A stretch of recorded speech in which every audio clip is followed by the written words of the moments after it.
जरी निर्विकार अंगीकारित पूजा उपचार भक्त भावार्थानुसार प्रकार सर्व स्वीकारित कोणी करीत चामरांदोलन कोणी तालवृंत परिवीजन सनया चौघडे मंगलवादन कोणी समर्पण पूजेचे कोणी हस्तपाद प्रक्षालन कोणी अत्तर गंधार्चन कोणी त्रयोदश गुणी तांबूलदान निवेदन महानैवेद्या कोणी दुबोटी आडवे गंध शिवलिंगा तैसे चर्चिती सलंग कोणी कस्तुरी मिश्रित सुगंध तैसेची चंदन चर्चित एकदा तात्या साहेब नूलकरांचे स्नेही डॉक्टर पंडित नावाचे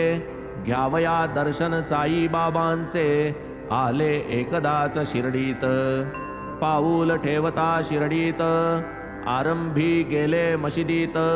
करूनी बाबांसी प्रणिपात बैसले निवांत क्षणभरी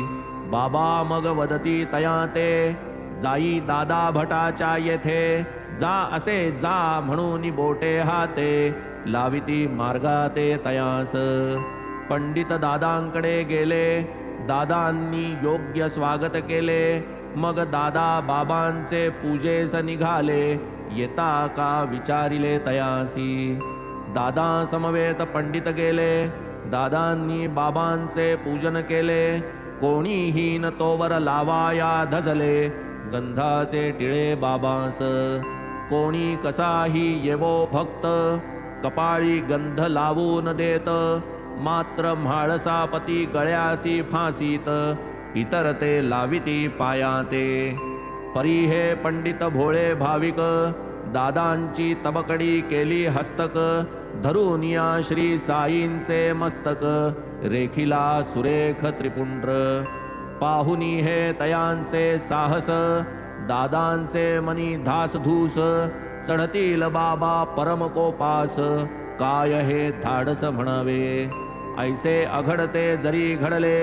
बाबा एकही न अक्षर वदले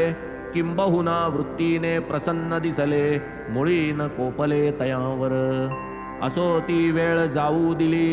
दादांचे मनी रुखरुख राहिली मग तेच दिनी सायंकाळी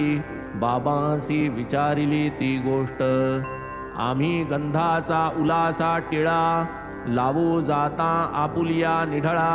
स्पर्श करू द्याना कपाळा आणि हे सकाळा काय घडले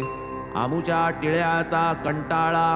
पंडितांच्या त्रिपुंड्राचा जिव्हाळा हा काय नवलाचा सोहळा बसेना ताळा सुसंगत तव सस्मित वदन प्रीती साई दादा लागी वदती परिसावीती मधुर उक्ती सादर चित्ती सकळिकी दादा तयाचा गुरु बामण मी जातीचा मुसलमान तरी मी तोच ऐसे मानून केले गुरुपूजन तयाने आपण मोठे पवित्र ब्राह्मण हा जातीचा अपवित्र यवन कैसे करू त्याचे पूजन ऐसे न तन्मन शंकले